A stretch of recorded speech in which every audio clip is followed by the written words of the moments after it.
Ayan na mga kababayan, eto na ang hinihintay natin.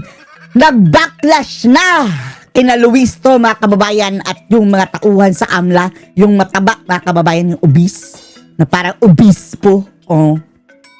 Nag-backlash na ang ginawa nilang kahudasan mga kababayan dahil magsasampa na ng kaso etong si Mans Carpio sa kanila mismo, sa AMLA, sa BSP at sa House of Representatives, yung mga taong nasa likod mga kababayan ng krimen ng paglabag sa Data Privacy Act at sa Bank Secrecy Law. Siguradong madadali dito si Luis Tro mga kababayan dahil maliwanag na nilabag nila ang batas mga kababayan eh. Tama yung ginawa ng BIR mga kababayan na nilagay nila sa selyadong box. Hindi pwedeng buksan. Now, kung pinilit nila mga kababayan nung buksan yun, additional kaso yun mga kababayan. Pero, hindi pumayag ang BIR. Kaya good job BIR. Pero yung AMLA, yung mataba na bagong upo ni Bangag mga kababayan, papayat yun sa kulungan. At eto si Luis Tro, wala po yung mga kababayan si Luis Tro ha. Wala po yung immunity. Yung immunity lang nila mga kababayan, isa libel lang o yung mga kasong below 6 years mga kababayan ang parusa.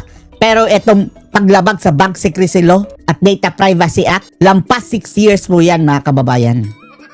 Kaya walang kawala dito si Luis Tro. Pati na rin yung sa BSP mga kababayan na labas ng kanyang info. Dahil kinakailangan ng court order mga kababayan eh. At hindi naman korte yung Congress mga kababayan at hindi rin in aid of legislation. Yan lang kasi ang exception eh, maliwanag sa batas. Kaso nilabag nila. Kaya eto na mga kababayan, nakuryente na sila sa kanilang ginawa. Ang sabi dito GMA News Online, Mans Carpio, nagre-ready na daw mga kababayan sa pagsasampa ng kaso sa BSP, AMLA at sa Congress sa paglabag sa Data Privacy Law at Bank Secrecy Law. Isasampa niya bukas mga kababayan. Abangan natin niya bukas. Yan ang nilabas sa statement ni Mans Carpio. Carpio mga kababayan is pamilya yan ng mga lawyers ha. Mayroon ding mga bulok na Carpio mga kababayan doon si Conchita Carpio at saka si Antonio Carpio yung mga dilawan pero mga lawyers. At kasama mga kababayan sa posibleng makasuhan si Jarvel Luis to. Ayun, si Percival Ngiwi Sardanya. Si Sheldon no, si Laila Sabadilima. Ayan. Ang dami pala nila. Dahil sa pag-disclose ito mga kababayan ng mga sensitibong mga impormasyon mga kababayan. Na ang sabi ni Carpio, those records are protected by law. Hindi lang naman daw mga kababayan pinoprotektahan nila ang sarili. Hindi lang daw ito tungkol sa kanya at sa kanyang asawa na si VP Sara. Kundi masamang pangitain daw ito mga kababayan ginawa ng Kongreso na diba? Ipapahalongkat ng walang dahilan ang iyong mga kababayan. Illegal pa na wala naman silang jurisdiction na gumawa yan. Kailangan talagang may managot mga kababayan para hindi na pamarisan. Yan ang punto ni Mans Carpio. At pinupunto nila mga kababayan na ang binigay ng AMLA at ng batas mga kababayan sa AMLA na mga kondisyones is absolute. Ibig sabihin in aid of legislation lang which is this is not an aid for legislation and korte. Hindi rin korte. Sabi ni Mans Carpio, absolute yan na sinabi ng batas. At maliwanag na kanila yan nilabag. Ayan. Walang lusot na sila dito mga kababayan. There is no exception. Sabi ni Mans. Dinisclose daw ng mga kababayan doon sa Kongreso ang kanilang mga private mga kababayan na mga transaction. Kabilang na ang mga insurance, mga time deposit mga kababayan, utility bills. Pati bills sa kuryente, dinisclose nila para lang magpakalat ng political propaganda at harassment mga kababayan. They are weaponizing AMLA. Yan ang sabi ni Mans. Even sorting to illegal acts mga kababayan kagaya nito para mapakalat lang ng black propaganda at sirain si Sara. Gusto natin yan mga kababayan. Abangan natin bukas ito. Kasama para si Dilima Sheljokno at si Ngiwi Percival.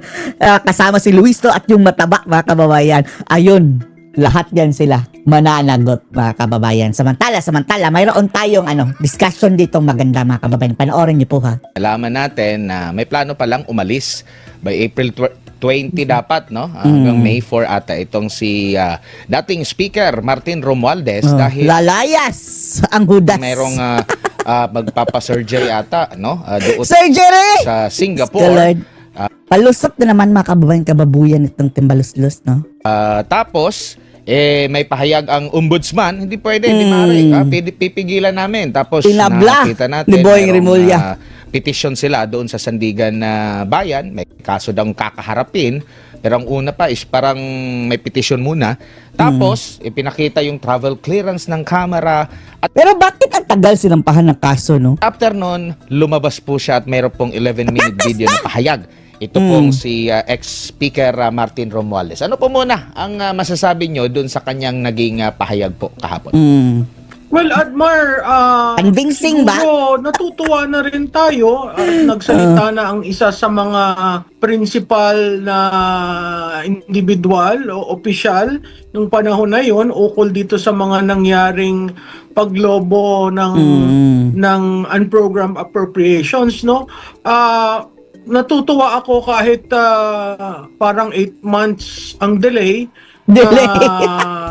Iniisip pa nila kung ano sasabihin. At kung ano, palusot. Salita siya, pero sana yung pagsasalita niya hindi lamang threat dahil hindi siya Tambaluslos. napagbigyan dyan sa health vacation. Health vacation o yung pagtakas niya. Sasalita din ng ipit. Papunta sa Singapore, sana nagpakatotoo na siya at sinabi na niya lahat kisa sa sinasabi niya na Dami pagsatsat. kung bababa siya, kung mahuhulog siya, hindi lang siyang mag-isa.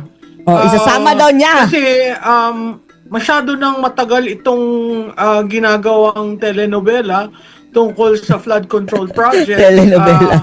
Nakita naman natin ang epekto nung pagkamal ng pondo. Hindi halos tayo makarespond dito sa crisis natin, no? O ang tinatawag nilang energy emergency. So, natutuwa ako pero nalulungkot rin ako dahil hindi nabuo yung kwento.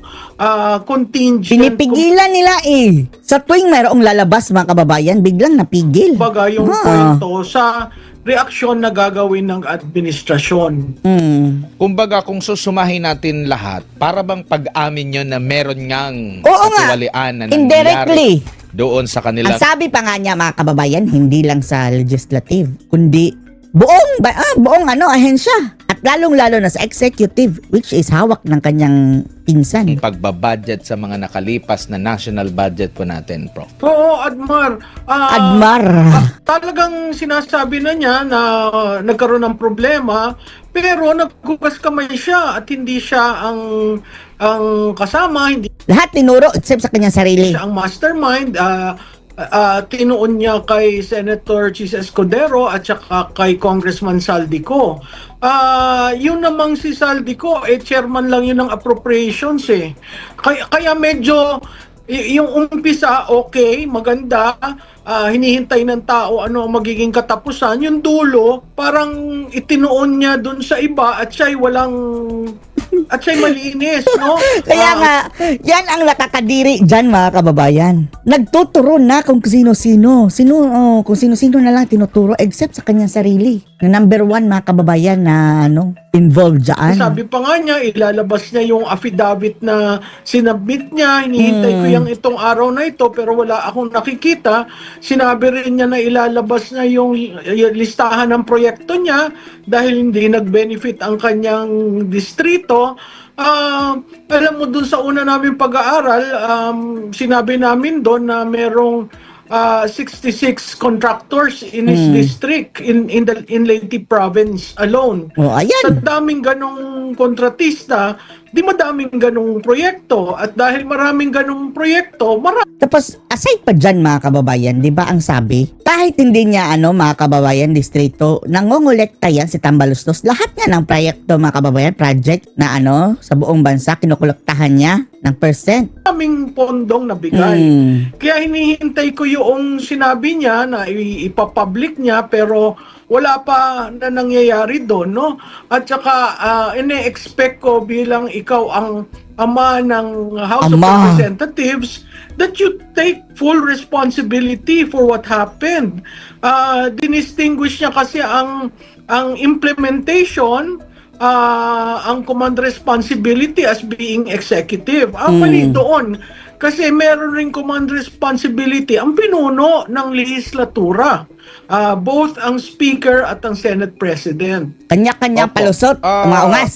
So, kayo po ay hindi naniniwala dito sa kanyang sinabi rito. I-quote ko lang siya ha. Sabi niya, no speaker can personally control every committee, much Diyos less ka, Lord. Hawak mga na lahat. Baw lahat mga kababayan. Parang si Kim Bunjing na nga siya, di ba? direct the actions of other branches and government agencies. Sabi pa kasi niya sa una pang mga pahayag,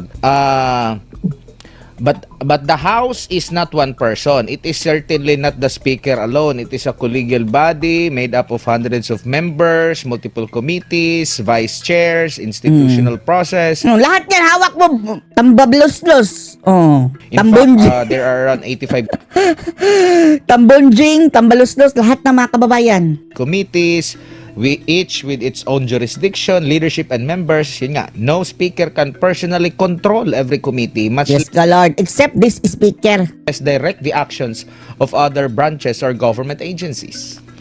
Alam mo, Admar, yung sinabi niya na no one person can control, tama naman siguro yon. Kasi Tama, technically. Pero this time around, mga kababayan, lahat, sabi na Tatay Digong, binusog lahat ng mga kongresista.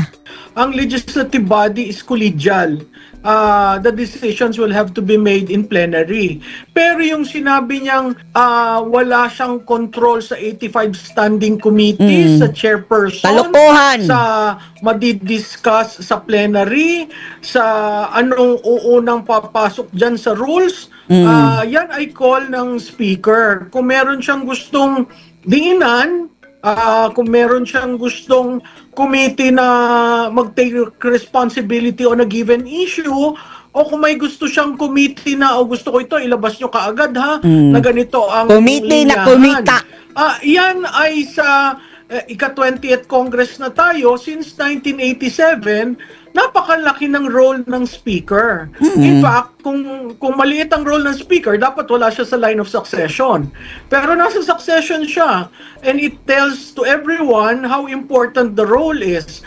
He might just be fourth in the line of succession, but truth and in fact, ang speaker, lalo na sa deliberative democracy, ay ninumbrahan niya ng Pangulo. Nakita naman natin, nung pagkatapos ng eleksyon, ang dapat naging speaker ay si kinatawan Gloria Macapagal Arroyo. Pero dahil nag-express itong si Speaker Martin Romualdez ng interes, at dahil magpinsan nga, nag-giveaway si... Oo nga, no? Si Arroyo. Di ba una, mga kababayan, si Arroyo? Gloria Macapagal Arroyo. Anong ginawa niya? Just to show how powerful he is. Nung nakita niyang may pagpupulong-pulong ang ilang kongresista sa South Korea, hindi ba inalis niya si Senior Deputy Speaker Gloria Macapagal Arroyo? Sinibak pa niya. Hindi ba siya ang may pagpili ng kung sino magiging chairman ng appropriation, chairman ng accounts? Yun ay very important committees. Kung sino ang members ng House of Representatives sa Commission on Appointment. So hindi utility lang ang speaker. Ang speaker Ay, palusot lang yan, mga kababayan niya. Di ba, sinabi na nga mga kababayan na para na siyang diktador, the most powerful speaker in the history, mga kababayan, dahil lahat ng mga takot sa kanya, buhaya. sinusunod ng 345 members. So, mali yung characterization na ginawa niya. Siguro kaya niya yan ginawa dahil nga pinapakita niya na wala akong kinalaman dyan sa nangyari sa... Sino maniniwala na wala siyang kinalaman? Ang power of the purse is with the House of Representatives. Walang maniniwala na walang kinalaman ang baboy na yan, mga kababayan. So, imposibleng hindi alam niya yan, imposibleng hindi niya unutusan si Congressman Ko, at imposible na hindi niya rin alam ang small committee. Kaya nga ako sabi ko doon sa isa kong kausap kanina na dating politiko, sana naghayag na siya Ng ano? ng ano yung kinalaman niya, ilinabas niya ang small committee, no? At sinabi niya, oo, nagkamali kami dun sa paglalagay, at least yung realignment ng foreign assisted projects into unprogrammed appropriations, o yung paggalaw sa budget ng PhilHealth hindi lang naman isang beses eh. Maraming Nandyan beses. ang Maharlika Fund. Oh, nandyan wala ang na. Nakalimutan na nga ang Maharlika Fund, mga kababayan, di ba? Ang laki pa ng utang nila, mga kababayan, dyan sa Maharlika Fund. PhilHealth, nandyan ang PDIC. Maraming instances at lahat yan lumalabas at nasasabing tama ang taong bayan dito sa ginagawang oral argument sa Supreme Court. Correct. Opo, at Mas maintindihan ng ating mga kababayan ano ba yung impunity. Ang impunity in Tagalog is kawalang parusa. So, yun yung sinasabi ng appeals chamber na hindi daw dapat mag-suffer yung kawalang parusa despite any technicality. Yan yung nila, tama ka, Yvette?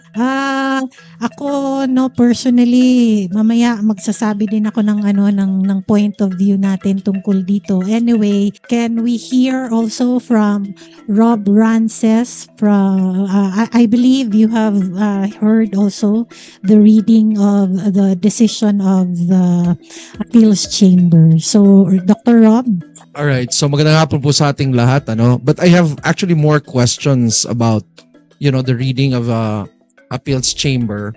And as they said, it's quite obvious where it's going to be leading towards. But my other question is that I know that those are the basis, nung appeal nila. But how do we see that from the perspective of the other angles, legal na angles, yung outside of the appeal, aside from the appeal, ano dapat yung, how do we see this from perspective natin, diba? Dito sa Pilipinas. Because I think that's equally important because this can be a precedence to something else na magiging discussion internationally. So, Attorney Yvette or anybody of our legal experts here can educate the people and us here about it. I made some notes kasi tawag mo nito we were not able to get a copy of the appeal brief filed by Attorney Kaufman, but suffice it to say that there was a mention, and I hope yung mga kasama ko dito could help me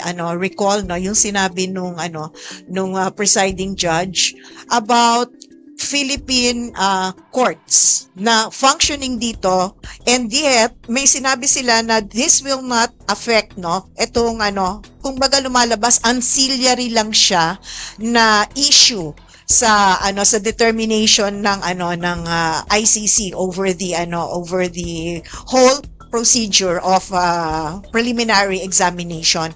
Nakatuon pa rin sila dun sa interpretation nila that they continue to exercise jurisdiction even during preliminary investigation. There was a mention raised by the defense na ang wala na dapat jurisdiction ang court over the former president. Pero ang sabi nila, ang intindi ko na pagkasabi ng appeals chamber, when you say court, kabuuan yan. Kabuuan ng lahat ng mga sangay ng ICC, and that includes the prosecutor's office. So, kapag naumpisahan na yan ng prosecutor, whether nasa preliminary examination pa lang or motu proprio examination, triggered na po yung pag-assume ng jurisdiction ng ICC.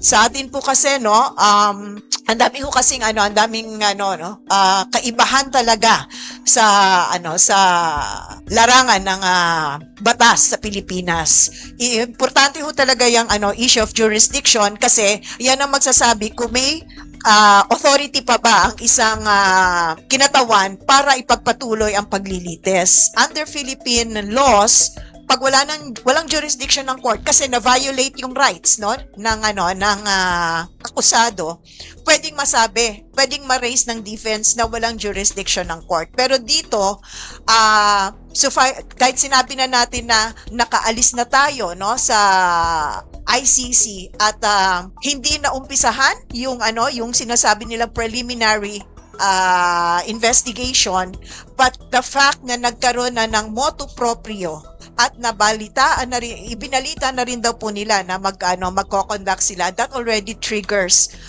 the exercise of jurisdiction ng ICC. I recall, dalawang bagay po yung question o yung appeal. Una, yung temporary release na na-mention lang na sabi moot na siya dahil Pangalawa is yung jurisdiction dahil nga wala na tayo sa ICC nung time na mag-initiate. Pero merong sinabing 1 year.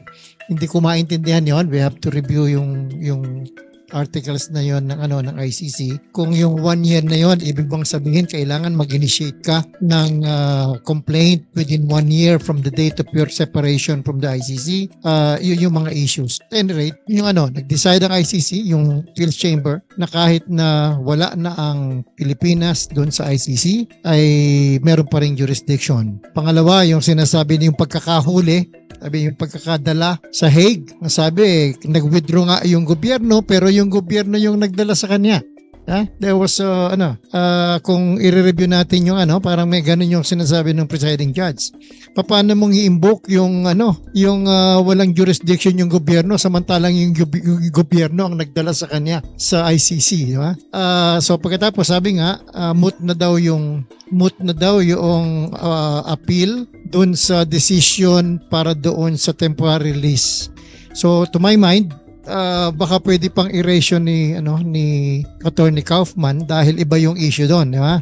Kahit na meron ng jurisdiction, iba pa rin yung issue ng yung appeal for temporary release kasi merong kilalaman yun doon sa health niya, di ba? Yung temporary release hindi naman ibig sabihin na wala ka ng kasalanan na hindi ka nalilitisin. Parang kumbaga dito sa atin merong bail. So yun lang yung in layman's term, dalawa yung issue, parehong dininay, pero I think in my opinion pwede pang i-raise ni Attorney Kaufman yung doon sa temporary release considering na inano lang siya ng moot dahil doon sa decision na meron pang jurisdiction. Ang doon is that 5 yung isa lang yung may dissenting opinion. Hindi natin alam kung paano yung magiging doon.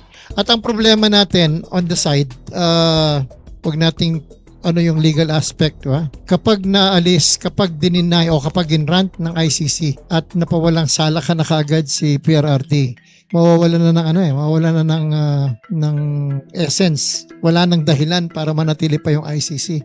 And I think it's one of the factors na kailangan nating intindihin bakit pabor yung ICC dun sa prosecution instead of the defense kahit na malinaw yung mga violation. So to me, we can just pray na sana minsan meron mga bagay na di ba? There are things that God, we don't understand. Bakit ganun? Tapos pagka natapos yung problema, tsaka mo lang maintindihan na kaya pala dininay ng ICC yung petition kasi merong mangyayari. Baka merong kinalaman yun dun sa proceedings ngayon kay BP Sara. And I can just request yung mga supporters ni PRRD. Let's pray for them. Let's pray for the best. All right, I'd like to explore that part later on the political angle of the decision of the ICC. But at this point in time, gusto rin nating malaman ano ang perspective mo dito, Ma'am Penny, bilang ordinaryong citizen, bilang Pilipino. What's your perspective about yung naging decision or etong pinahiwatig nga ng ICC dito sa appeal na? First of all, syempre bilang Pilipino, adoron pa rin yung longing natin and hope natin na mapabalik natin si Tatay Digong or FPRRD. Hindi mawawala yun kahit kailan. Pero tandaan natin, yung napanood po natin ngayon, yung update po natin is it's the appeal of the defense on the jurisdiction of ICC to hear the case. Hindi pa po yan yung pinaka-final at hindi pa po yan yung kataas-taasan. So, sa ating mga kababayan, wag po tayong mawalan ng pag-asa. Patuloy nating ipanalangin dahil alam ko makakamit natin ang talagang hinihiling natin at pinagdadasal para po sa laban sa bayan. Tandaan ninyo, wag tayong susuko, Sir Rob, kasi yun ang magiging they did this kasi may purpose yan eh. It's happening because pagsubok pa rin sa ating mga Pilipino yan. Dahil sa totoo lang, pag sumuko tayo, parang sinuko na rin natin ang ating bansa. Because first of all, up to now, hindi ka tanggap-tanggap sa ating mga Pilipino na ibigay natin o bigyan ng karapatan ng ibang bayan para pakialaman ang ating batas. At the fact that nangyari yung pagkikidnap, at ibinigay nila at nagbigay sila ng kalayaan sa ibang bayan para makialam sa batas ng Pilipinas. Alam mo, sa totoo lang, hindi po ito katanggap-tanggap bilang Pilipino. So, yung atin pong pag-asa, gusto nila tanggalin sa atin pong puso. Bakit? Para wala na pong mangungulit, para hindi na po lumutang yung mga lapses na ginawa nila sa ating bayan at kay FPRRD. So still, hindi ninyo pwedeng kunin na lamang yung gusto nyong mangyari. Hindi susuko ang mga Pilipino na mawalan ng pag-asa dahil pag nawalan tayo ng pag-asa, hindi na tayo gagalaw, hindi na tayo maninindigan, pababayaan na lang natin na sakupin ng ibang bayan at ibigay ang batas sa ibang bansa na hindi dapat mangyari. Bakit ito pinabayaang mangyari? Bakit ibinigay sa ibang bansa ang si FPRRD? Bakit nangyayari yun? Dahil merong talagang meron talagang nagplano nito. Kasi hindi naman ito mangyayari kung hindi nila pinayagan, kung pinaglalaban nila. Because kung pinaglaban nila ito, kasama rin po yun ang karapatan natin na ipaglaban din po natin ang atin pong kalayaan. Sinaklawan na po nila lahat. Itong pinanonood natin, sarswela to Para po sa akin, wala pong susuko. Dahil yung taong kinidnap, kaya nandoon, at siya po yung naging parang usap-usapan sa ibang lugar, sa Hague or Netherlands. Hindi po yan sumusuko. Alam niya kung ano yung mga sinagasaang karapatan ng isang Pilipino. Unang-una, justification if they nagdi-deny sila na hindi basihan na dahilan na sabihin hindi na tayo kasapi sa kanila pong hindi na tayo miyembro ng ICC. Sabi nila, kahit hindi daw miyembro, saklaw pa rin daw nila na gawin ito dahil nangyari daw at naganap yung mga na-violate ni FPRRD nung panahong miyembro pa tayo. Tama? Hindi po pwedeng paikot-ikutin tayo na para pong tsubibo kasi hindi po talaga tanga ang Pilipino. Miyembro o hindi, daanin nyo sa tamang proseso. Hindi niyo pwedeng pakialaman pati batas ng ibang bansa. Ngayon, hindi kami miyembro, pinakikialaman, how much more kung miyembro pa kami. Dahil, meron talagang nagplano nito. Pero hindi natin dapat sukuan to mga kababayan. May pag-asa pa. Dahil yan po ay umpisa pa lang. Kaya yung mga kaibigan ko, umiiyak, gano'n-gano'n. Ba't kayo iiyak? Kasama yan sa plano nila na panghinaan tayo ng loob para wala nang makialam na iparamdam sa mga Pilipino na wala nang pag-asa. Hindi po. Dahil nasa una pa lang, wala pa no? Talagang totally wala pa. Kaya yung panalangin natin, ayun, narinig niyo po, pre-trial chamber pa lang po yan. So we hope, nasa appeal chamber and pre-trial pa lang po yan. Pero hanggang sa dulo, hindi natin susukuan dahil kung tayo isusuko, parang sinuko na rin po natin ang ating bansa. So please, continue praying for tatay and please, ipanawagan at ipagsigawan natin, bring him home.